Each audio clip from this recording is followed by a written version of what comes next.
curves with cross sections perpendicular to the x-axis. We'll do a square, rectangle, we'll do a semicircle, then we'll do an equilateral triangle, and then part D, or part E, put a star by it, because we're going to do isosceles triangles, but perpendicular to the y. So we'll switch it there. All right, let me draw this one for you first, just so you can get an idea. Let me draw it in 2 dimensions. I will draw it in 3 just for fun, but you don't need to draw it in 3. You only need to draw it in 2. All right, so what's the square root of x look like? What's the square root of x look like? Make this a little bigger. All right, shooting star, starting at 0, 0, so it's going to go like this. All right, there it is. What's a parabola shifted down for look like? You just parabola shifted down for. I have definitely not got enough sleep. All right. I need one more boundary. Can anybody tell me what the boundary would need to be to close off the region finally? I need one more boundary. Y equals. Let's do the y-axis. So what would that be? What's the x-axis? Let's do the x-axis. No, I want to make it more fun than that. X equals 0. So that's also a boundary right there. So it's that. I need one more boundary. No, because it won't be fun if I don't do it. All right. So does everybody see the closed off region I need? Okay, it's bounded by the curve x squared minus 4. It's bounded by root x, and it's bounded by the y-axis, which is x equals 0. So here's our three boundaries. All right. So if you want, you can shade the region now. Go ahead and shade it. Might as well. Now, it would help to know what that point is of intersection. How can I figure out what that point of intersection is? Set the square root of x equal to what? X minus 4. Or x squared minus 4. How can I do this quickly? Square both sides. How can I do this without even having to work by hand? Trace. Use a calculator. So go use a calculator. I'll do it by hand. You do it with a calculator. It's a calculator problem, so don't worry about it. If it's non-calculator, it'll be really easy to find, or they probably already told you what the point of intersection is. So I'll do it by hand. You do it with a calculator. So I square both sides. It'll be x equals.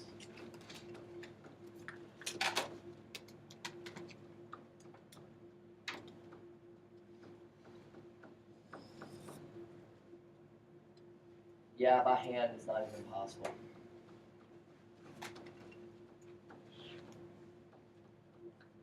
What do I reset my window to? Or just zoom 6? Zoom 6, always reset window. Yeah, that's why I can't find it. So what is this point of intersection right here? 4.352. I definitely want the y also. Okay, and then that would be 1.534. 1.534? Yep. You want the x and the y. Please, you want the x and the y. How did you find that? Second trace what? Number 5, intersect. Okay, we've used that quite a bit now. I feel like we've used it more than the 0 the last couple of weeks, or last week or 2. So you find the square root one first. And you calculate. You put into y equals, Yeah, put both of them, put 1 into y1, put 1 into y2, then you graph it and hit second trace, yeah, I did. and then number 5, Yeah, I did. and then just put it close to where it intersects. Doesn't matter which one, just let's do this point, that's the one we're in, and then hit enter 3 times. And then what do you, how do you, okay. Okay, all right, let's do this now. Here we go, let's start the cross sections. Now, do you want me to draw it or do you really care what it looks like?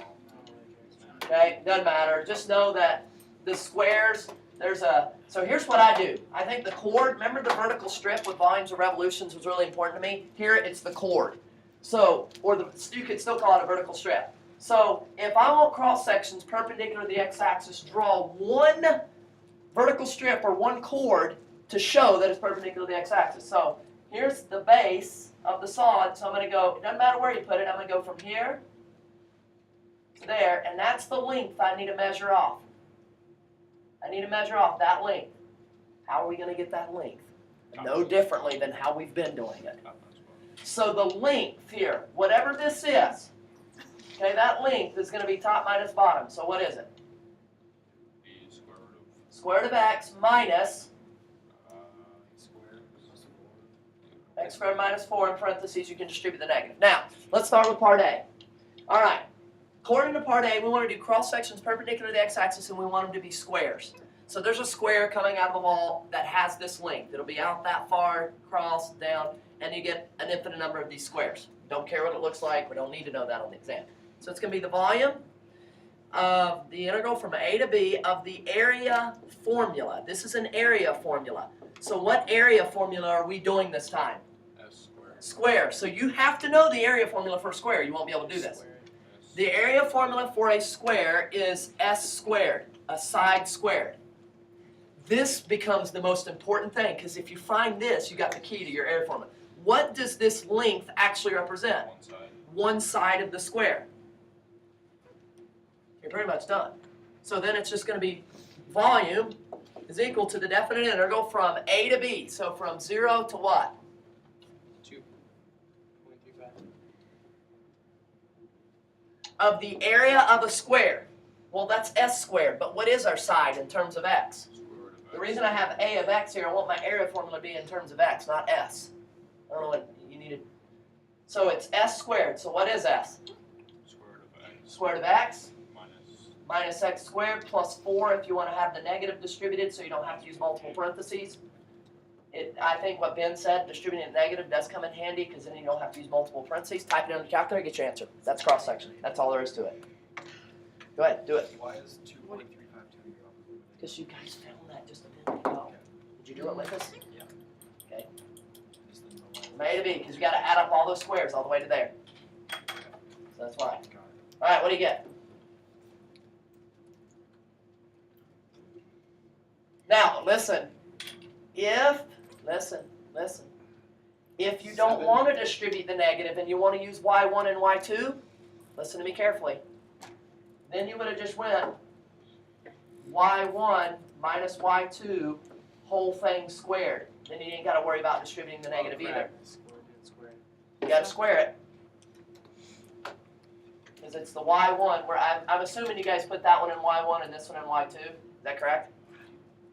What do you get? Did do it. Oh, 27.932. You guys got that? Yeah. What's the units for it? Units to Units. square. It's all, no, we're not. Q for volume. Why? The volume. Volume. Always volume. All right, try part B on your own. Units wrong. Try part B on your own. We've already got it set up, so now it's just understanding how to do the area of a rectangle. Try part B on your own. Rectangle with height 2 times the width. My answer. Yeah, you gotta square it.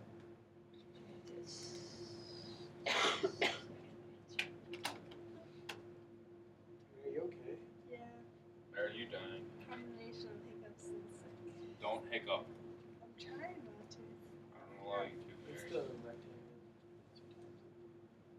I think it's just gonna be like 2 squared.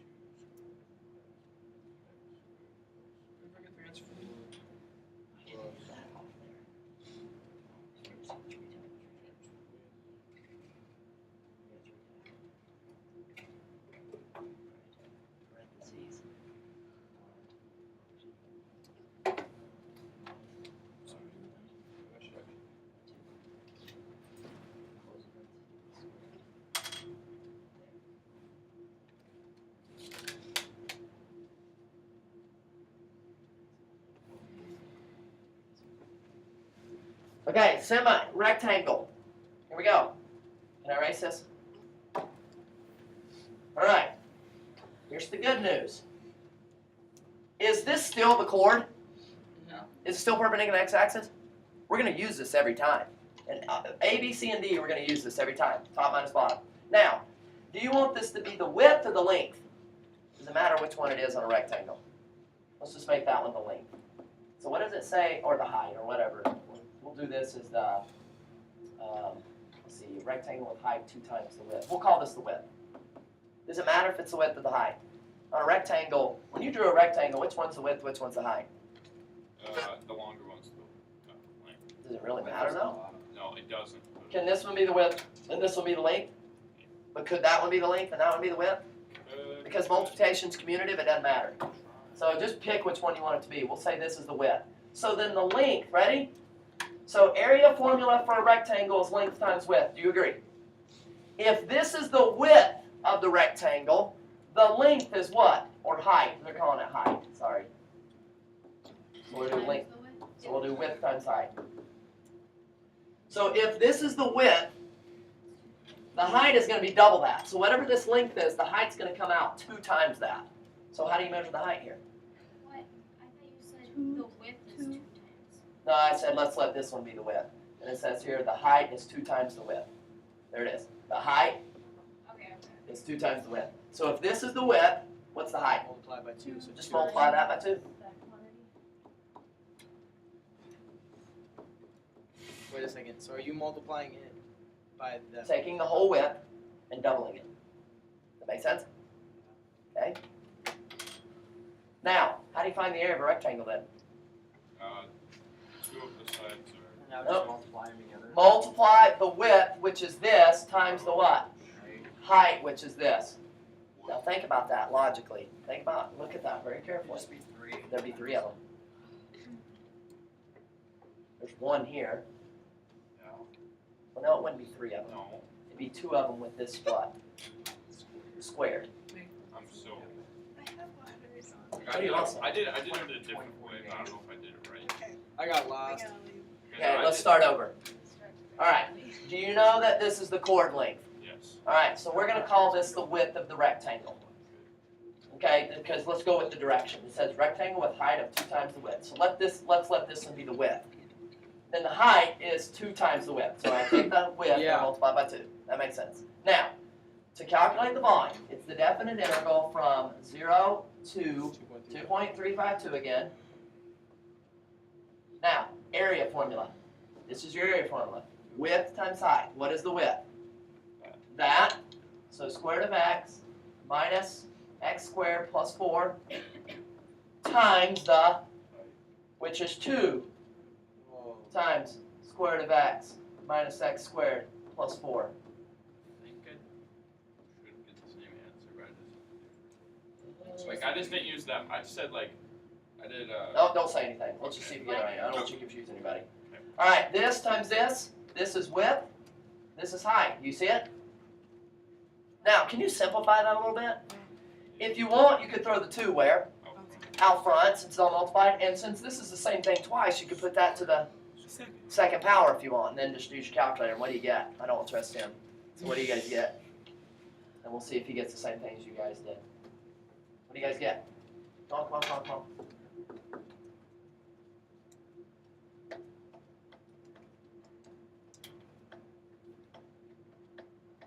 Okay, the easier way to type this in would be 0 to 2.352, and then go square root of x minus x squared plus 4 quantity squared dx. Just type it. Wait, so you put the 2 outside the integral? Yes. Or you can leave it in if you want. You can put the 2 inside the integral? In or out. It's going to get the same answer. It's a constant. But if you keep the 2, Same answer, in or out. Won't matter. What do you get? it's 55.865. oh, it's not what I got. 55 point what? 865. 865. Okay? I'll put 11 on. Then you just did it wrong. So you gotta What? So, don't say. okay. You'll have to ask me after class. I don't want to confuse anybody. Just want to look at it. Units cubed. Yeah, units cubed always. Like, so what I did, I said there was 2 of those, and then there's 2 of those, so multiply by 2. So that one's doubled, so it's. That's not even close. Okay. Alright, let's do semicircles now. Semicircles, same thing. I'll go slower this time so I don't confuse anybody. Semicircles. Alright? I gotta hurry here. Alright, if it's a semicircle, imagine a circle. What is this? It's not a width anymore. Half. It's diameter. It's the diameter. Imagine a semicircle. Would that be the diameter? Yeah. Okay, so there's D. Use a different color. That's D, the diameter of the semicircle. So when you go top minus bottom, which you guys are going to go y1 minus y2, or you're going to have the same thing, square root of x minus the quantity x squared minus 4, which ends up being square root of x minus x squared plus 4. That's the diameter. But that's not what I'm going to want for a semicircle, because what I want, I'm going to go the area from 0 to 2 point what again? 2.352, and the area formula of a semicircle. Well, that's pi r squared dx, but I want my radius in terms of x. I don't have the radius. I have the what? Diameter How is can I get the half radius? of it. You need half of that. So you're just going to go 1/2 square root of x minus x squared plus 4. Now, this is the radius. So you put it into your area formula. All right? Pi r squared. Wait, that's the area of a circle. What's the area of a semicircle? Over 2. Over 2, sorry. So it's pi r squared divided by 2. So there's the area formula for a semicircle. We found the radius. The radius was half the diameter. So all I got to do is put this thing in for r. Now, where can the pi over 2 go? Where can I take the pi over 2? Please, give me some goodness here. The pi over 2 can go where? The pi. Out front. So throw the pi over 2 out front. Tastes nasty.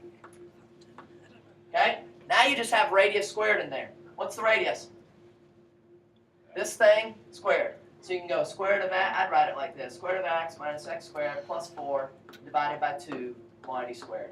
And some people are like, can I square the 2 and bring it out? No, why do it when you can just let your calculator go from here?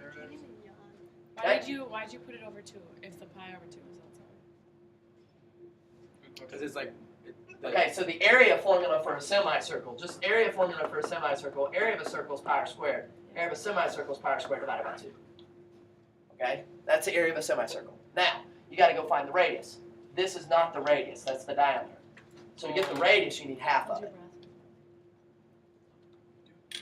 Okay, there's the setup. We can type it in, get the answer, and be done. All right, let's do a equilateral triangle.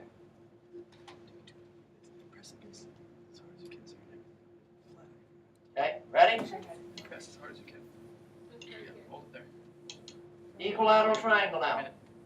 All right, you guys do not know the area formula for an equilateral triangle. Here it is. You have a headache? Oh, she has hiccups. I'm using just. That was Scared the me. video.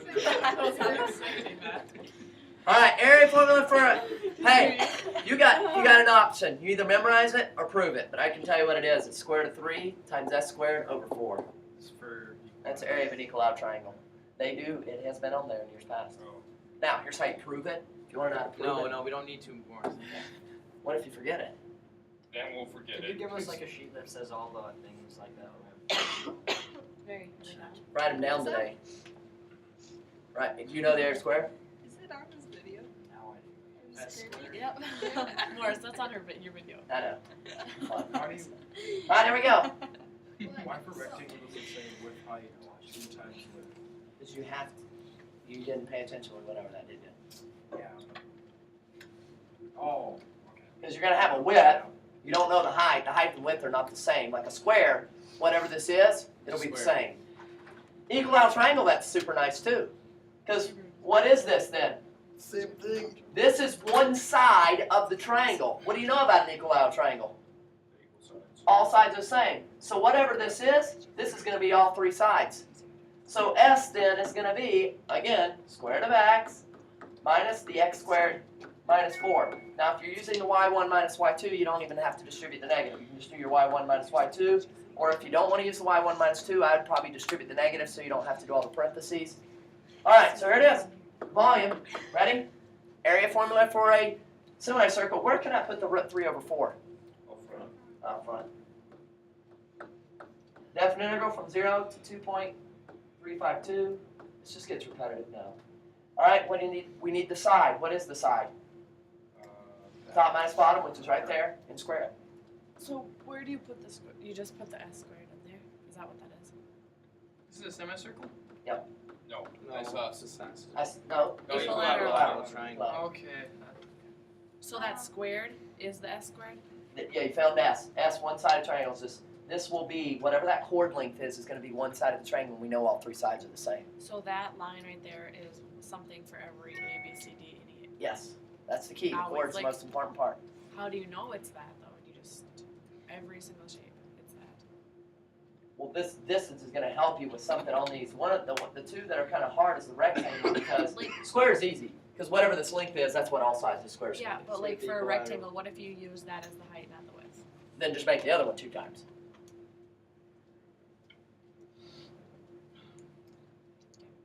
So, well, no, if you use that one for the height, so if the height is 2 times the width, if you use that for the height, then Divide the by width 2. would be half of it.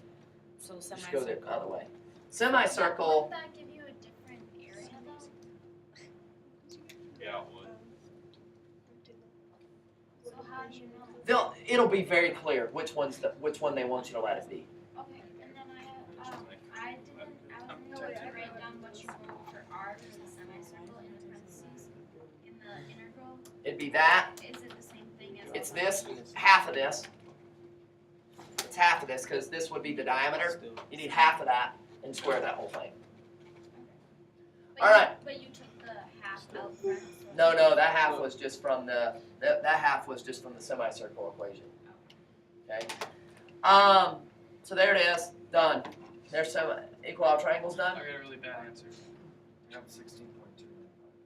I got negative 63. You would never get a negative. You just got to be careful where you put your squared. And Josh, there's 3 different ways that we can do this. Either if you don't distribute the negative, you're going to have a lot of parentheses. Because you're going to have to put parentheses around this whole thing and square it. If you distribute the negative, then you're going to have one set of parentheses to square. It's safer if you're using your calculator if you'll just put them in y1 and y2. And then make sure, again, you got to still what? If you don't square it, it's probably why you got a negative answer. Squaring it makes it all positive. All right. Isosceles triangle to the y-axis. This is where it gets interesting. This is the first one. Then we'll go to intermediate value theorem and inverse, and then I'm done. All right. Here we go. Let me use red. Perpendicular to what? Why? Y-axis. So now your cross sections are like this. But here's the problem. I want you to look carefully at this. This one's very interesting. If I do it based on this, you actually have 2 different areas. Because you're going to have this area which has a right function and left function. And then the part down here has a different right and left. So you're going to have to add these 2 volumes together. God. Yes. Okay? But watch, we'll just set it up. Okay? Now, what's the area of a triangle? 1/2 base times side. Now, here's what they're going to have to do to you. The base, so if I draw this, let me draw it again. I'm not going to need that point of intersection this time, which is nice. So we're down 4, 1, 2, 3, 4. We got our parabola. It's bounded by the y-axis again, and it was bounded by the square root of x. So here was the volume, and here was this, right? So we want them to be perpendicular to the y-axis, but the problem is you have 2 different chords. You have a chord between the y-axis and that function, but then when you get here to 0, it switches. And the chord is the distance between this function and that function. So there's 2 different chords here. It's not really that hard, it's just a lot more work, and thank goodness you have a calculator. Now, since we're doing perpendicular y-axis, you need to go along the y-axis. So it's going to be from, how low down is this? 4. -4 to, 0. and then 0 up to whatever that y value is. Oh, 1.5. 1.534. 1.534, there it is. Now, here's what they're going to have to tell you. They're going to have to give you one more piece of information with here, and they'll be very clear on it. This is obviously going to be the base of the triangle. You'll let that be the base. This will be the base. Base here, we'll have this base. We'll call that one base 1 because it's different. That one base 2.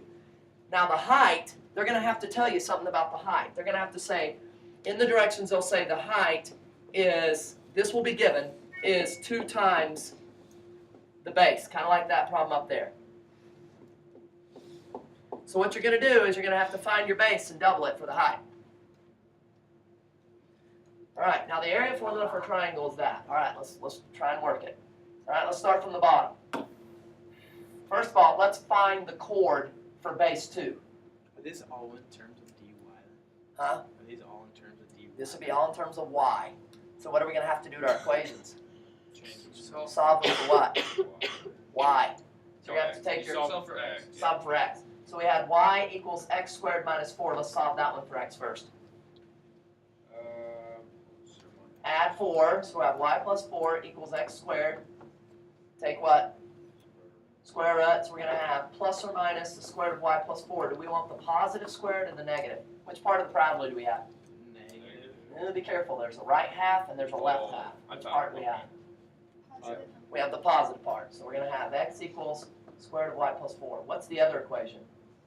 Y equals square root of x. This will be easy. So what's it going to be? X equals what? Y squared. Okay?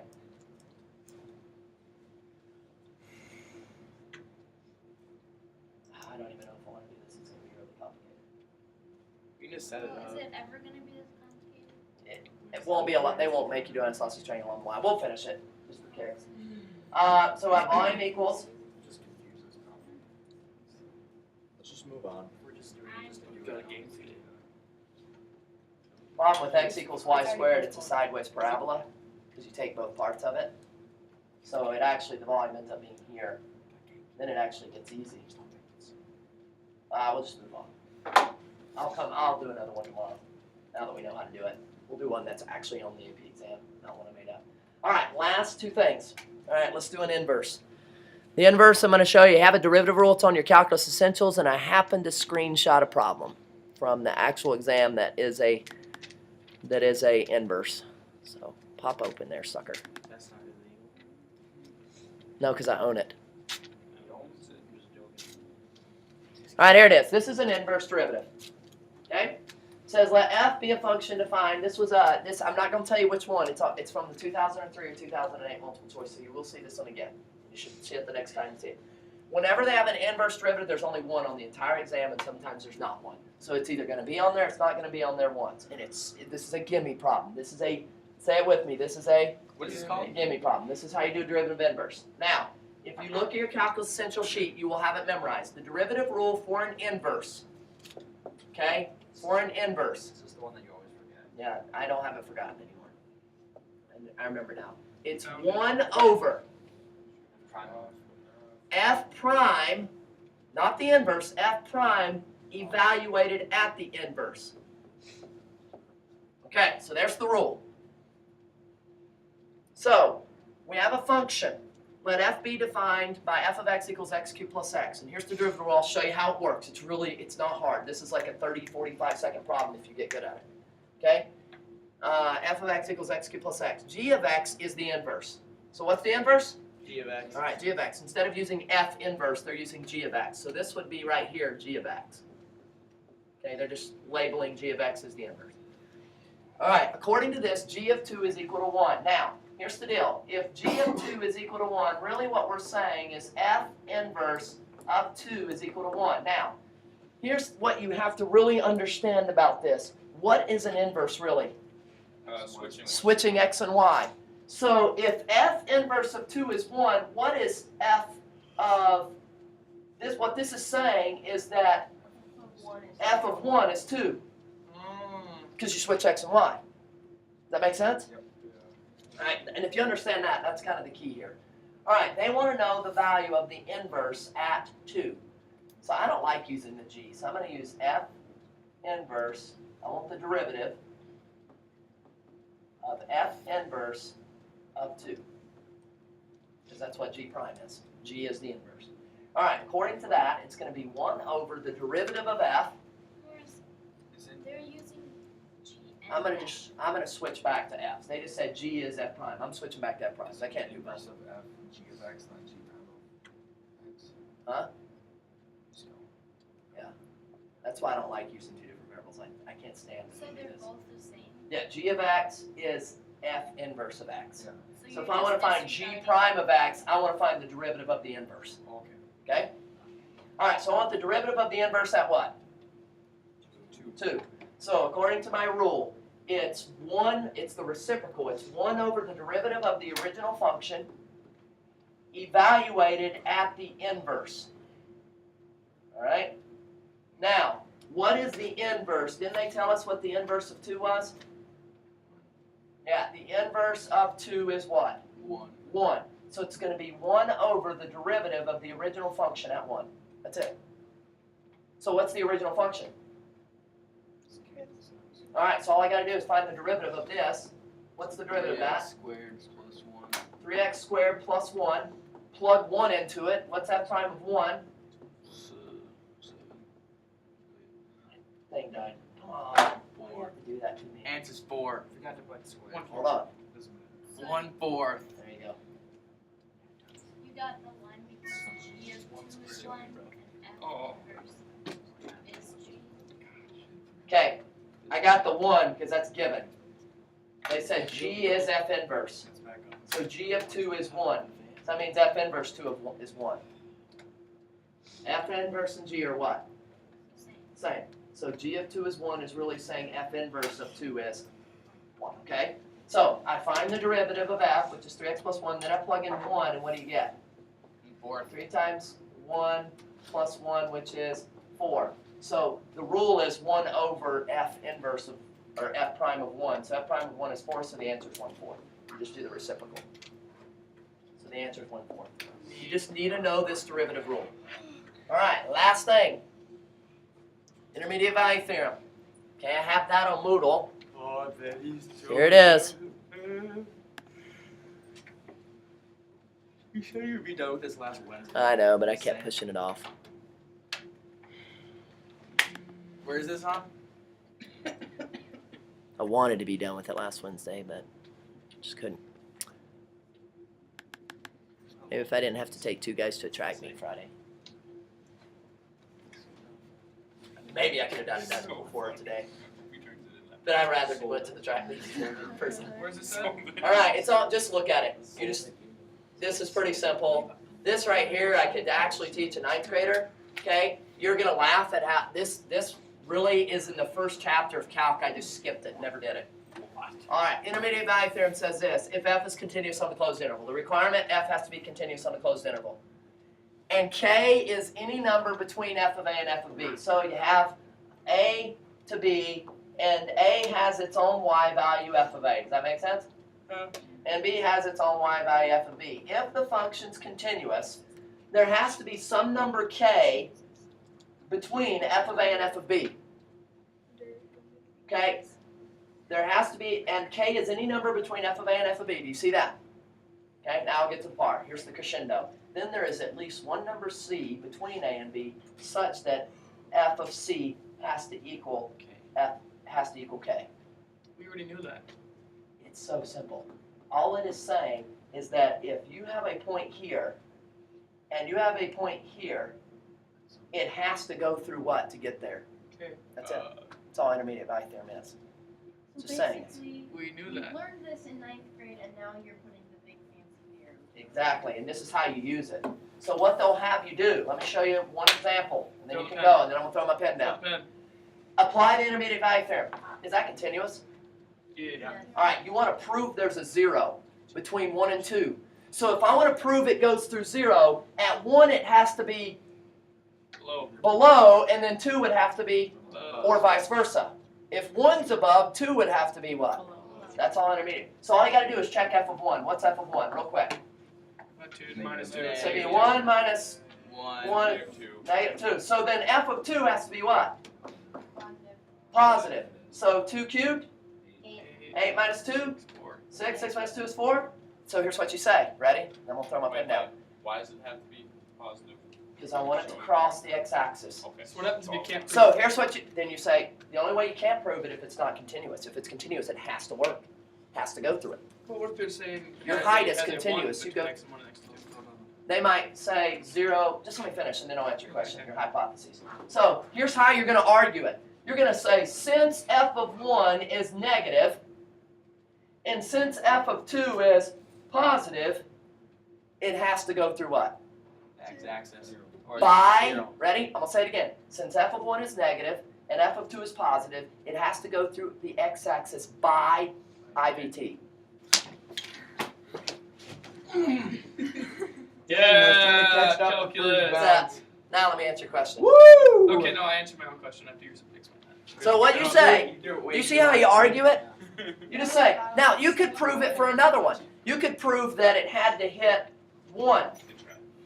Yeah, I Would was, I this was thinking one of hit 1? X-axis. Would this hit 1? As Yeah. long as you're below 1 and above 1 before and after it, then it had to hit 1. So what if it said it had to hit Can you 3? get on the APT? If it had to hit 3, you're still good. What if it I had to meant hit say I 5? meant to say 5. Then it wouldn't work. So you just Wait, say isn't this can't. gonna be on the It's only, isn't this the gonna way be it'll on be the- asked, IVT on it. Yeah. yeah, it's, How would this be asked at a IVT is on the multiple exams. choice? But I mean, can you abbreviate it to IVT? And You just abbreviate IVT. You don't have to write it out. So what you would have to say, you'd have to say since one's above, one's below that value. It has to go through that value by IVT. Does that make sense? Abbreviate things on the exam, like because. Have to be here at 7:45. You changed it.